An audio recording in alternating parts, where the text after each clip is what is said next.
ಇನ್ನು ಸಚಿವ ರಾಮಲಿಂಗಾರೆಡ್ಡಿ ಅವರು ಕೂಡ ಇದೇ ವಿಚಾರಕ್ಕೆ ಸಂಬಂಧಪಟ್ಟಂತೆ ಮಾತನಾಡಿದ್ದಾರೆ. ಜಮೀರ್ ಅಹಮದ್ ಹೇಳಿದ್ರಲ್ಲ, ಸಿದ್ದರಾಮಯ್ಯನವರೇ 5 ವರ್ಷ ಸಿಎಂ ಅಂತ.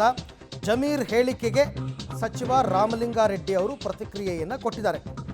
ನಮ್ಮಲ್ಲಿ ಸಿಎಂ ತೀರ್ಮಾನ ಮಾಡೋದು ಹೈಕಮಾಂಡ್. ಒಂದು ಕಡೆ ಸಿದ್ದರಾಮಯ್ಯನವರು ನಾನೇ ಸಿಎಂ ಆಗಿರ್ತೀನಿ ಅಂತ ಹೇಳಿದ್ದಾರೆ. ಶಿವಕುಮಾರ್ ಕೂಡ ಸಿಎಂ ಹೇಳಿದ್ದೇ ಸರಿ ಅಂತ ಹೇಳಿದ್ದಾರೆ. ಆದ್ದರಿಂದ ಇದ್ರ ಬಗ್ಗೆ ಮಾತಾಡೋದು ಬೇಡ. ಕರೆಕ್ಟ್, ರಾಮಲಿಂಗಾರೆಡ್ಡಿ ಅವರು ಹೇಳ್ತಿರೋದು. ಈಗ ಇಶ್ಯೂ ಇರೋದು ಯಾರ್ಯಾರ ನಡುವೆ? ಸಿಎಂ ಮತ್ತು DCM ನಡುವೆ. ಸಿಎಂ ಏನು ಹೇಳಿದ್ದಾರೆ? ನಾನೇ ಸಿಎಂ ಆಗಿರ್ತೀನಿ ಅಂತ ಹೇಳಿದ್ದಾರೆ. DCM ಏನು ಹೇಳಿದ್ದಾರೆ? ಸಿದ್ದರಾಮಯ್ಯನವ್ರು ಹೇಳಿದ್ಮೇಲೆ ಮುಗೀತು ಅಂದಿದ್ದಾರೆ. ಇನ್ನು ಬೇರೆಯವ್ರು ಮಾತಾಡಿ ಏನು ಪ್ರಯೋಜನ? ಕರೆಕ್ಟ್ ರಾಮಲಿಂಗಾರೆಡ್ಡಿ ಅವ್ರದ್ದು. ನಮ್ಮ ಹೈಕಮಾಂಡ್ ಯಾರು? ಖರ್ಗೆ ಅವರು ಇಲ್ಲಿದ್ದಾರೆ ಅಲ್ವಾ? ಸಿದ್ದರಾಮಯ್ಯನವರು ನಾನೇ ಆಗ್ತಿರ್ತೀನಿ ಅಂತ ಹೇಳ್ತಾ ಇದ್ದಾರೆ.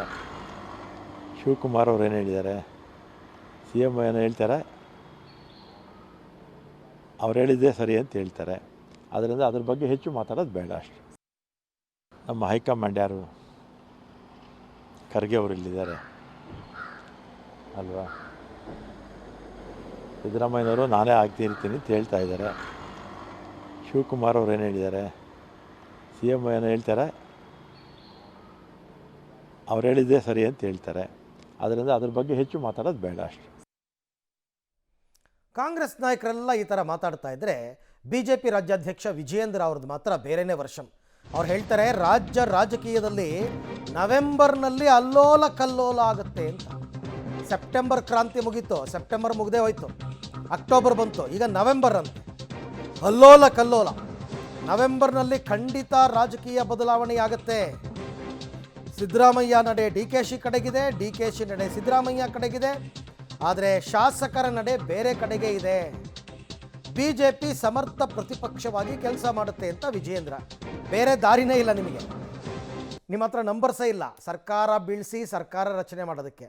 ಹಾಗಾಗಿ ನೀವು ಪ್ರತಿಪಕ್ಷದಲ್ಲೇ ಇರಬೇಕು ಸದ್ಯಕ್ಕೆ. ನವೆಂಬರ್ನಲ್ಲೇ ಕ್ರಾಂತಿ ಆಗ್ತದೆ, ಅಕ್ಟೋಬರ್ ಕ್ರಾಂತಿ ಆಗ್ತದೆ ನಾವು ಹೇಳಿರೋದಂಥದ್ದಲ್ಲ. ಕಾಂಗ್ರೆಸ್ ಆಡಳಿತ ಪಕ್ಷದ ಸಚಿವರು ಶಾಸಕರೇ ಬಹಿರಂಗವಾಗಿ ಹೇಳಿಕೆಯನ್ನು ನೀಡ್ತಾ ಇದ್ದಾರೆ.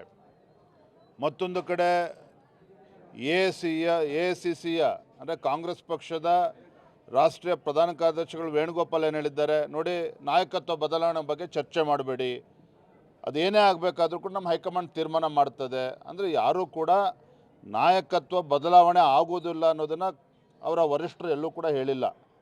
ಅರ್ಥಾತ್ ಬಿಹಾರ್ ಚುನಾವಣೆ ನಂತರದಲ್ಲಿ ಸಾಕಷ್ಟು ರಾಜಕೀಯ ಬದಲಾವಣೆಗಳು ರಾಜ್ಯದಲ್ಲಿ ಆಗೋದಿದೆ. ರಾಜ್ಯದಲ್ಲಿ ಒಂದು ಅಲ್ಲೋಲ ಕಲ್ಲೋಲ ಆಗುವುದಂಥದ್ದು ಕೂಡ ಸ್ಪಷ್ಟ. ಆಯಿತು, ಎಲ್ಲರೂ ಡೆಡ್ಲೈನ್ ಕೊಟ್ಕೊಂಡೇ ಇದ್ದಾರೆ. ನವೆಂಬರ್ ಅಂತ ಯಾಕೆ ಹೇಳ್ತಿದ್ದಾರೆ ಇವರು ಅಂತಂದರೆ, ನವೆಂಬರ್ಗೆ ಕಾಂಗ್ರೆಸ್ ಸರ್ಕಾರ ಬಂದು 2.5 ವರ್ಷ ಆಗುತ್ತೆ. ಅದೇನೋ ಪವರ್ ಶೇರಿಂಗು ಅದು ಇದು ಅಂತೆಲ್ಲ ಅಂತ ಇದ್ದಾರಲ್ಲ. ಹಾಗಾಗಿ ಎಲ್ಲರೂ ಈಗ ನವೆಂಬರ್ ಡೆಡ್ಲೈನನ್ನು ಇಟ್ಕೊಂಡಿದ್ದಾರೆ. ನೋಡೋಣ.